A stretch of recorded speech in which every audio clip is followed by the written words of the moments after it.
Will the radicalized Mamdani, who says he misses Omar Khalid, will he ever write a letter to the family members of Deepu Chandra Das, Amrit Mandal, Bajendra Biswas or Khokon Das? He won't, because they are Hindu. This man Mamdani wants to be a global jihadist leader. This man Mamdani wants to be a global leader of the hardline Islamist group. Of course, when he meets Trump, he's got finger on the lips, stands there like a schoolboy. He said that according to him, there are no Muslims in Gujarat. And here's his quote.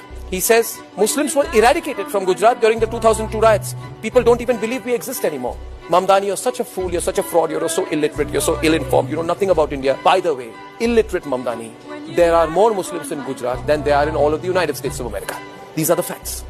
But you don't need to look at the facts, you don't need to consider the facts, you just need to say something to appeal to someone who knows less than you on the streets of New York. Mamdani is absolutely a hypocrite. He will never ask, why did the Hindu population in Pakistan disappear?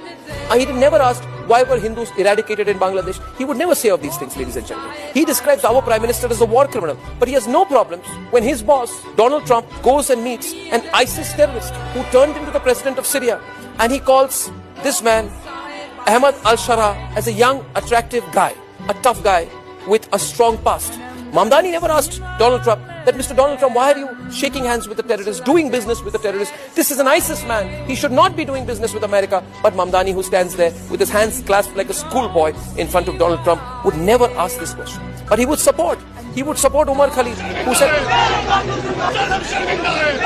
Mamdani, go to Times Square, stand there in front of the Reuters office, call the reporter as Reuters and say, I'm going to say, Osama hum sharminda hai, tere qatil zinda hai. Within seconds, the NYPD would pick him up and put him in lockup for the rest of his life. But he supports a man who said effectively the same version of that in India. He supports a man who said, Bharat tere tukde honge, inshallah, inshallah. He wants to appear progressive in America and jihadi outside. This man is dangerous. He is the mastermind of the global jihadi chakka jam strategy. Omar Khalid had that jihadi chakka jam strategy for riots, directing Sarjil Imam and others, and 50 people died at that point of time in the Delhi riots. This man supports the person who is responsible for the riots.